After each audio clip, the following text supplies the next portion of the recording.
We started back, but the Nogger trotted up to us. "One last moment. You two seem formidable. There's a mare that has something we greatly desire. She is the murderess called Security. She wears a black device on her left hoof. If you find this mare, if you bring us what she wears, we will provide you with riches beyond compare." I stared at him for the longest time. I swore I heard my left foreleg rattle like 100,000 bottle caps. "Good to know. What do you want it for?" "It is the key to our entry to the hoof," he said with a broad smile. "We have seen it in a dream. You're not the only one. When we have it, the door shall open wide, and we shall be permitted to enter the core." He bowed his head to us. "Hoofington rises." As he left, I gave one look at Rampage. All we needed was for this guy to talk to Citrine, and I was going to have a whole lot more trouble. But what could I do? It wasn't like I could just kill him. Actually, I could. In fact, I was with the one mare who'd probably just fine with it. I slipped into sats and used my hooves, and I shook my head hard. Killing a buck just to make my life easier? That wasn't me. Yet as I glanced back, that one ugly voice in my head told me that I should do it anyway, just to be safe. Just in case. One less pony after my head. One step further from that dream. I glanced at Rampage and saw the sympathy in her pink eyes, the acknowledgement of what was in my head.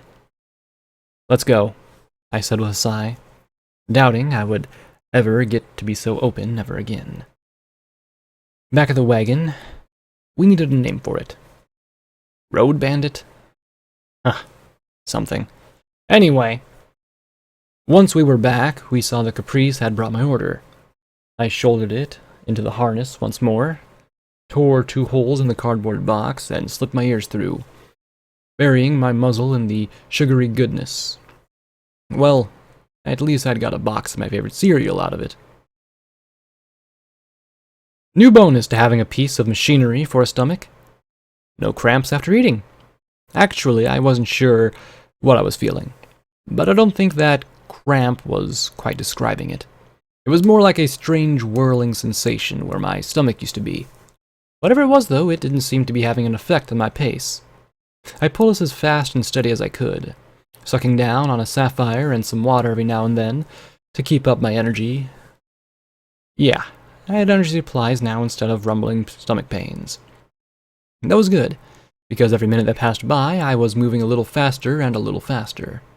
I thought of Chapel and the fillies being forced to march across the bridge and the colts tossed into the churning river. The rain was getting heavier and thunder was beginning to growl overhead. Little flickers of lightning danced between the dark clouds. I hoped Thunderhead was just feeling bored or something. I did not need to spend a few hours unconscious again. We passed Blue Blood Manor and finally spotted the village. No smoke, no fires, no bodies littering the streets, and there were lights in the post office and little church. For the briefest of moments, I could have pretended everything was okay.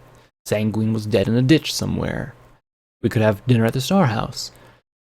Everything was going to be fine and peaceful. That illusion was destroyed in a yellow flash that sent my head reeling and me crashing into the asphalt. Glory jerked the brake, and I was still ground along the broken road, and left a few square inches of my face on the tarmac.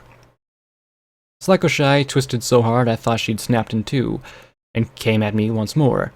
But Glory's stream of emerald beams made her veer off, and instead fly by the wagon. There were a flash and a crackle as her powered hooves discharged and smacked Glory clear off the seat. I rose to my hooves and at once slipped into sats, then gaped at the low hit probability. Was she really moving that damned fast? 3 shotgun blasts fired in slow motion and not one hit her. Then time sped back up and she curled in and dove again. "Unhook me!" I shouted, firing wildly to force her off to the side. I felt Scotch scramble at the pins holding the cart. P-21 had persuasion out, but he'd need her to land before he'd have a chance of blowing her wings off. That left Lacuna. The purple alicorn was large, glorious, and magical. She was also, unfortunately, slow. Her magic arrows streaked in at deadly barrage at Psychoshy, and she left them in the dust. Lacuna's shield flared with each connection of those power hooves, and all four of them striking precisely to maximize force. Without the cage to constrain her, Psychoshy could move ridiculously fast, and the alicorn was getting more than a little worn out by the powerful and precise flyby attacks. Then I was free and stepped ahead. "Lacuna, try and grab her!" "We are trying, but she is infuriatingly swift," the alicorn said into my mind. "Not happening!" Psychoshy shouted, as she reversed with a powerful snap of her wings and corkscrewed straight at Lacuna. With an explosive crack, the yellow Pegasus blasted right through her shield and smashed both forehooves against her skull. Lacuna dropped from the sky into a heap on the dead, wet grass. Hoping she'd take a second to brag, I tried for Sats, assisted rifle shot, but she didn't slow after knocking Lacuna out, and instead dove for me once again. I saw her wide, murderous grin, her blue eyes wide in glee as her power hooves crackled. Worse, I realized why her strokes were striking with such precision. On her left foreleg was a pipbuck of her very own. Then a red-striped wall of steel hopped in front of me, and Psychoshy slammed all four hooves into Rampage's side.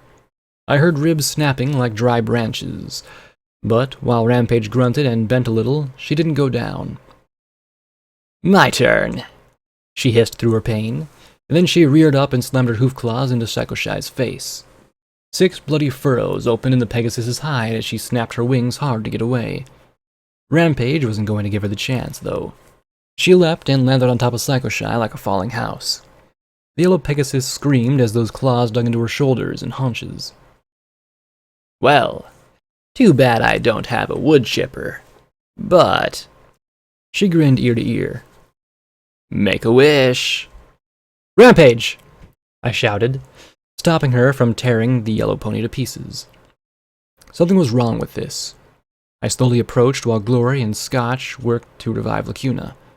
Psychoshy's eyes were wide and terrified. Slowly I walked in front of her, and she gave a sniff. "Hey, Psychoshy." "Fluttershy," she began, then flinched away when she saw my face. "You have to help him. You have to give him the program. Please." "He's tried force, bribery, and coercion, and now he sends you to beg for him?" I asked as I took a seat. "He didn't send me." She tried to heave Rampage off her, but my friend wasn't budging. "They're going to kill him." "Funny. I'm going to kill him," I said, smiling slowly. "Sounds like he's fucked." She sniffed as she looked up at me. "You have to save him. You have to. Some pony has to," she said as she struggled again. "Give me the program," she screamed in mad desperation, her hoofs clawing at me. "Girl, you have a completely smashed your apple," I said with a touch of astonishment. "You really think, after everything he's done, not to mention you, that I'm going to just save him?" She looked up at me and nodded, and then, like that, the amusement was torn away, and I shouted at her. "He threw a whole settlement of miners into a rock crusher, and left the last one alive to tell me where he was going next. He marched a town into a radioactive crater and watched them die. He sent Deus to my stable, and I don't even want to imagine what he may have done that I haven't heard about yet." She finally went limp, sobbing as she hid her face in her hooves. "I know, but he's all I have. No pony else is going to save him, so I have to." She sobbed brokenly as she lay there in the mud. I stared down, and P-21 emerged from the rain to sit beside me. "You can't seriously be considering this, Blackjack," he said quietly. I couldn't answer him. It wasn't sane, and we both knew it. "This is the pony responsible for making our lives a living hell. That fucker exposed 99 to that damned virus. You promised dusty trails," he shouted.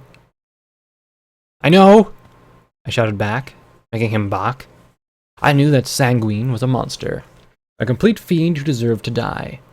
I knew it. But I never imagined having a pony beg for the life of such a creature. And that introduced the insidious thought in my head. Could forgiving Sanguine actually be better? I had a very similar yellow Pegasus in my mind begging me to do just that.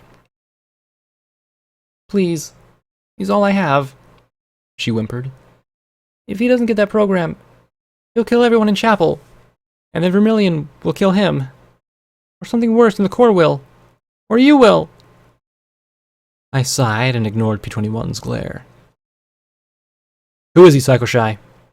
Why should I give a monster like him? Who is he to you? She trembled as she closed her eyes. My mama was killed by raiders when I was still in the womb. He cut me out, used his machetes and machines to keep me alive. He raised me, named me, taught me how to read, made sure I was better and stronger than any pony, she said, giving a little heave against Rampage without result. And you two are, intimate?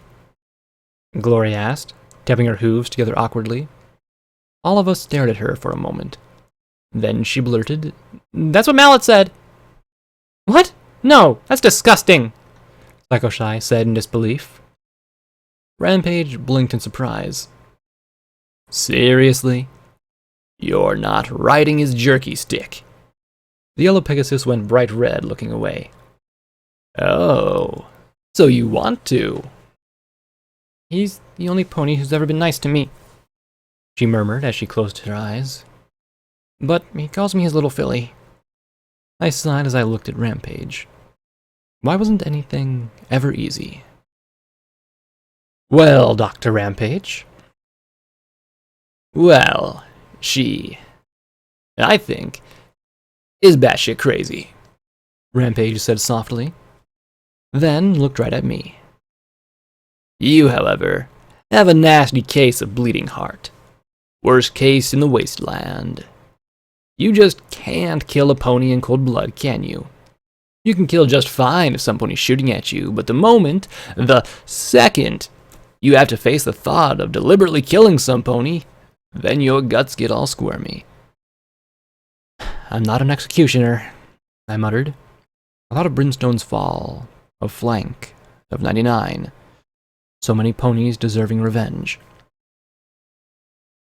If you can't do it, let us, P21 said softly. Yeah, P21 and I can make a game of it, Rampage said with a chuckle. Psycho Shy sobbed foolishly beneath her. I sighed. P21 groaned and covered his face. Not the frickin' sigh. I know that sigh. That's the you don't want to kill some pony who doesn't deserve it sigh. I smiled a teeny bit, then looked down at Psycho Shy. I'm sorry, Psycho Shy. I can't make any promises to spare him. Not after what he's done. Especially after Brimstone's fall and what he did to Dusty. I'm sorry.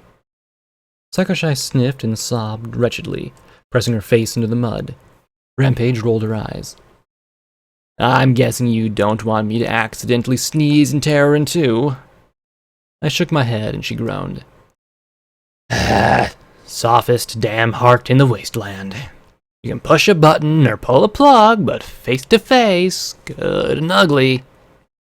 I'm not an executioner, I repeated softly and looked down at Psycho Shy. Wonder glue her wings to a tree. She'll work herself free eventually. She glared up at me with a teary sniff. Then she'll come after me. And next time, Rampage will get her wish. But I'm sorry. I can't promise you that.